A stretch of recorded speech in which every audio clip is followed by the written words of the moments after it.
नमस्कार, मैं हूं नीलू। तो देखिए, इजराइल ने एक बार फिर से सीजफायर का उल्लंघन किया है और लेबनान पर हमला किया है। कितना नुकसान लेबनान में हुआ है और बार बार इजराइल जिस तरह से लेबनान में सीजफायर को तोड़ रहा है, उसके क्या मायने हैं और आगे आने वाले दिनों में क्या परिणाम हो सकते हैं, बातचीत करने के लिए मयंक मेरे साथ है। मयंक, एक बार फिर से सीजफायर का उल्लंघन, इजराइल ने हमला किया है, किस तरह के नुकसान की खबर है? देखिए, सबसे पहली बात तो यह है कि कल रात को, बीती रात को लेबनान से जो तस्वीरें सामने आई सोशल मीडिया में, जो हमने तस्वीरें देखी आधी रात को जब इजराइल ने स्ट्राइक करी दक्षिणी लेबनान में, उसके बाद हजारों लोग लेबनान की सड़कों पर बाहर थे और पूरे दक्षिणी लेबनान में लब्बैक या हुसैन के नारे लग रहे थे। नसरल्ला जो एक्स चीफ हैं हिजबुल्लाह के थे, उनके लिए नारे लगाए जा रहे थे और अली खामेनी साहब के लिए भी नारे लग रहे थे। बहुत दिनों बाद ये तस्वीरें सामने आई। हमने एक बार पिछले वीडियो में भी ऐसे ही बताया था कि जब ये खबर आई थी कि हिजबुल्लाह को डिसआर्म करने की कोशिश हो रही है, जैसे हमास से हथियार रखने की बात हो रही है, ऐसे हिजबुल्लाह को भी कहा जा रहा था दबाव डाल के कि आप हथियार छोड़ दीजिए।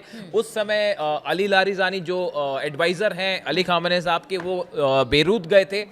उस समय भी ये तस्वीरें सामने आई थी, लेबनान की सड़कों पर लाखों लोग जमा थे और रात के वक्त की तस्वीरें, ऐसे ही तस्वीरें कल भी देखने को मिली हैं और हजारों लोग जो हैं वो खासकर दक्षिणी लेबनान में बेरूत से भी कुछ तस्वीरें आई हैं जिसमें लोग सड़कों पे थे और सब जगह लब्बैक या हुसैन के नारे लग रहे थे, नसरल्ला के लिए नारे लग रहे थे और ये कहा जा रहा था कि जो हिजबुल्लाह के समर्थक हैं उनकी तरफ से कहा जा रहा था कि हम किसी शर्त पर भी हथियार सरेंडर नहीं करेंगे। देखिए, ये पिछले जब से सीजफायर लागू हुआ है लेबनान और इजराइल के बीच में, जो ये सीजफायर हुआ उसके बाद से लगातार इजराइल की तरफ से कई बार सीजफायर तोड़ा गया है और कई बार हमले हुए हैं और ऐसा ही हमला बीती रात भी हुआ जिसमें ड्रोन से स्ट्राइक हुई और एयर स्ट्राइक्स की गई, फाइटर जेट ने स्ट्राइक की। हमने देखा कि सैटरडे को भी, जो शनिवार बीता गया, उस दिन भी ऐसे हमले हुए थे जिसमें कुछ लोगों की मौत हुई थी और कुछ लोग घायल भी हुए थे।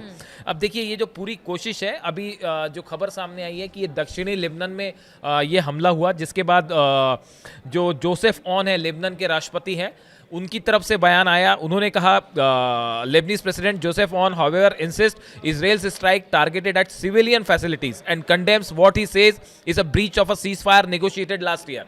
अब ये राष्ट्रपति जो हैं लेबनान के, जोसेफ ऑन, ये जो है ये उस ग्रुप से हैं जो अमेरिका जिसको समर्थन कर रहा है। देखिए, लेबनान में अभी जो हालात है, एक हिजबुल्लाह वाला फ्रैक्शन है, काफी सारा जो बहुमत है, एक प्रो अमेरिका, हाँ, वो जो है हिजबुल्लाह को समर्थन कर रहा है और जो सरकार है वहां की, जो इस समय लेबनान की ऑफिशियल गवर्नमेंट है, वो अमेरिका के साथ मिलके हिजबुल्लाह को डिसआर्म करवाना चाहती है, हिजबुल्लाह से हथियार रखवाना चाहती है। ऐसा एक कानून भी वहां संसद से विधेयक भी पास हो गया था। तो अब देखिए, हालात ये है कि जो ग्रुप अमेरिका को समर्थन कर रहा है, लेबनान की जो सरकार है, उनके राष्ट्रपति खुद इजराइल पर आरोप लगा रहे हैं कि आपने हमारे सिविलियंस को मार दिया, आपने सीजफायर का उल्लंघन कर दिया। ये हिजबुल्लाह तो कह ही रहा है, हिजबुल्लाह तो जो कह रहा है वो कह रहा है, जो ग्रुप समर्थन कर रहा है अमेरिका का, वही इजराइल पर आरोप लगा रहा है। क्योंकि बार बार इजराइल कहता है कि वो हिजबुल्लाह को टारगेट कर रहा है, इसीलिए वो मार रहा है। अब इजराइल की तरफ से ये बात कही गई कि हमने उस हिजबुल्लाह का जो स्ट्रक्चर है, जहां पे मशीनरी थी, उनके वेपन डिपोज थे, हमने उसको निशाना बनाया, ऐसा इजराइल की तरफ से कहा गया। जबकि हिजबुल्लाह का कहना है कि ये जो हमले हुए हैं ये सिविलियंस पे हुए हैं, जिस जगह पर ये हमले हुए वहां पे कोई आर्म्स नहीं थे, कोई हथियार नहीं थे, कोई मशीनरी थी। इस तरह की बात इनकी तरफ से सामने आई है। देखिए, असल में लेबनान में जो असली लड़ाई है वो इस बात को छिड़ी हुई है कि जैसे हमास पर दबाव डाला जा रहा है कि आप हथियार रख ले, सीज फायर के नाम पे हथियार सरेंडर कर ले, बिल्कुल यही स्थिति बनी हुई है लेबनान में। जो ये पूरे हमले हो रहे हैं, इसके पीछे का जो गणित बताते हैं, जो एक्सपर्ट बता रहे हैं, बहुत सारे विदेश नीति के जानकार बता रहे हैं, रक्षा एक्सपर्ट बता रहे हैं, मिडिल ईस्ट के जानकार बता रहे हैं कि कोशिश ये हो रही है, इसका ट्रंप ने भी जिक्र किया था हाल ही में एक जगह, कि किसी तरह से हिजबुल्लाह को डिसआर्म किया जाए। वो तो हमास हिजबुल्लाह दोनों को आतंकवादी संगठन कहते हैं। अब देखिए, ये जो है इस बात के लिए हिजबुल्लाह कतई तैयार नहीं है। हिजबुल्लाह की तरफ से साफ कह दिया गया है कि किसी भी शर्त पे जो है वो हम हथियार नहीं छोड़ेंगे।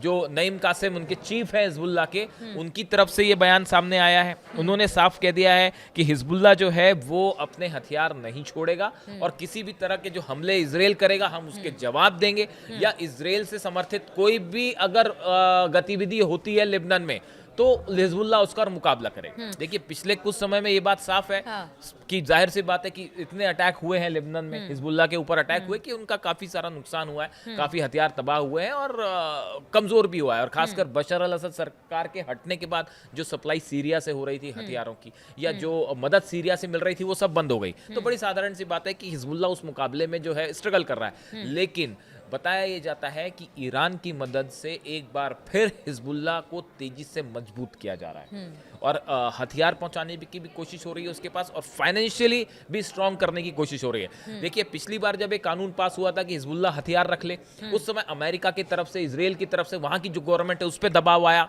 सरकार ने नियम भी पास कर दिया। लेकिन उसके फौरन बाद क्या हुआ, अली खामेनी साहब ने अपने जो अच्छा, ये कॉन्फ्लिक्ट देखिए हिजबुल्लाह का लेबनान में और गजा में हमास भी हम देख रहे हैं कि जब से शांति वार्ता हुई उसके बाद बहुत सारी ऐसे खबरें आई कि लगा कि अब शांति वार्ता खत्म हो जाएगी, स्थिति बेहतर नहीं रहेगी। इसी बीच ट्रंप का भी बयान आ गया। तो वही हाल जिस तरह से गजा में हमास इस वक्त अपने हथियारों का प्रदर्शन कर रहा है, हथियार ना छोड़ने पर अब तक सहमति नहीं बनी है, वैसे ही लेबनान में हिजबुल्लाह को लेकर भी उसी तरह की स्थिति ट्रंप का जो और ये कॉन्फ्लिक्ट आगे भी रहेगा। ट्रंप का जो नया बयान हमास को लेकर आया है, उन्होंने कहा है they will disarm and if they don't do so we will disarm them and it will happen quickly and perhaps violently। ये ट्रंप का एक प्रकार से नई धमकी आई है हमास को लेकर। उन्होंने कहा है कि अगर हमास हथियार नहीं छोड़ेगा तो हम अपनी सेना भेज के उनसे वायलेंटली जो है हथियार छुड़वा देंगे। इस तरह का बयान आया है। देखिए, ऑलरेडी सीज फायर जो है वो खतरे में पड़ता दिखाई दे रहा है और दूसरे फेज की जो बातचीत थी वो अटक गई है। अभी तक जो हमास की तरफ से रुख सामने आया है उसके मुताबिक हमास सरेंडर नहीं करेगा। ये बात बिल्कुल साफ है और ये आसान नहीं होगा अमेरिका के लिए, चाहे इजराइल के लिए हथियार रखवाना। नेतन्याहू की तरफ से भी साफ कह दिया गया है कि अगर सरेंडर नहीं होता है तो हम अटैक करेंगे। यानी अब देखिए, जो सेकंड दौर की बातचीत है, ये पहले दौर की बात थी सिर्फ कि आप बंधक छोड़ेंगे, वो प्रिजनर छोड़ेंगे, वो बात हो गई। हाँ। अब वो खत्म हो चुका है सिलसिला। अब आगे है नए सिरे से जो बातचीत है कुछ बिंदुओं पर जो वो नए सिरे से फंस गई है। हाँ। वो है हथियार छोड़ने को लेकर, जिसके लिए हमास तैयार नहीं है, वैसे ही जैसे हिजबुल्लाह तैयार नहीं है। दोनों की तरफ से कहा जा रहा है कि भाई हमारी सुरक्षा की क्या गारंटी है, कल को हम हथियार छोड़ दें उसके बाद हमारी सुरक्षा की क्या गारंटी होगी, फिलिस्तीन की सुरक्षा की क्या गारंटी होगी, या लेबनान में सुरक्षा की क्या गारंटी होगी। इस बात को लेकर हिजबुल्लाह और हमास दोनों हथियार नहीं छोड़ना चाहते। ईरान जो है उसने पहले ही ये बात साफ कर दी है कि आप जो भी डील करें सोच समझ कर करें, इजराइल की तरफ से कभी भी धोखा मिल सकता है। इस तरह की बात विदेश मंत्रालय की तरफ से, ईरान की तरफ से आई है। इस सिचुएशन में देखिए, हम गाजा में फिर से सीज फायर को लेकर डेडलॉक खड़ा हो चुका है और अब जो है ये डील आगे हो पाएगी नहीं हो पाएगी, ये मामला अधर में अटका हुआ है। लेकिन इस बीच जो है, जो कहते हैं ना कि मिडिल ईस्ट में एक वॉर शुरू होता है और उसके बाद अभी वो खत्म भी नहीं होता है कि दूसरी जंग शुरू हो जाती है। और देखिए, हमने कल बीती रात कई सारे देशों में देखा कि गाजा को लेकर प्रदर्शन, जबरदस्त प्रदर्शन हुआ है, सड़कों पर उतरे हैं लोग। कई देशों में 4 से 5 देशों में कल रात को 24 घंटे के अंदर इजराइल के खिलाफ भयंकर प्रदर्शन।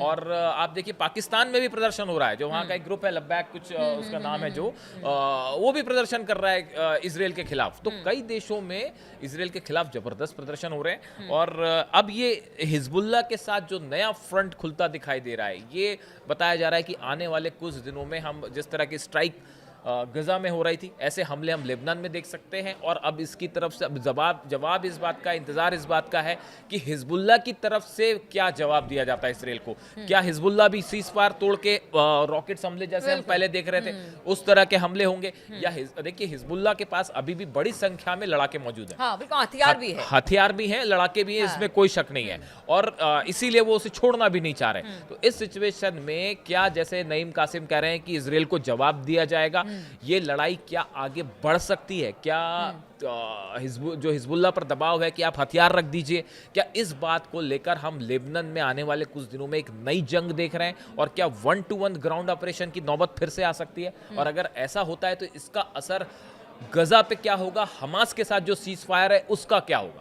यानी आप देखिए, हमास और हिजबुल्लाह को लेकर एक जैसी सिचुएशन है और उसी तरह के अपनाई भी जा रही है, और अगले कुछ दिनों में 1-2 दिन में आप देखिएगा इसको लेकर एक बड़ा फैसला हो जाएगा कि देखिए, कतर, इजिप्ट बीच में है, कोशिश कर रहे हैं, लेकिन वो नतीजा ला पाएगी अरब देशों की कोशिश? क्या वो हमास को मनवा पाएंगे? फिलहाल ऐसा होता नहीं दिख रहा है। बिल्कुल, देखिए तो एक जगह शांति की लौ अभी जली भी नहीं है कि दूसरी जगह एक बार फिर से कहते हैं कि स्थिति थोड़ी-सी बदतर होती चली जा रही है। लगातार हिज़्बुल्लाह पर इज़राइल अटैक कर रहा है, सीज़फायर का उल्लंघन कर रहा है। क्या गज़ा जैसी स्थिति लेबनान में भी देखने को मिलेगी? बहुत सारे ऐसे सवाल हैं जिसको लेकर अब चिंता जताई जा रही है कि क्या इसी तरह से ये कॉन्फ्लिक्ट मिडल ईस्ट में बना रहेगा? एक जगह थोड़ी-सी शांति होती है और दूसरी जगह एक बार फिर से आग भड़क जाती है। चलिए इस खबर पर लगातार हमारी नज़र बनी रहेगी। बहुत-बहुत शुक्रिया आप सभी का हमारे साथ इस चर्चा में शामिल होने के लिए।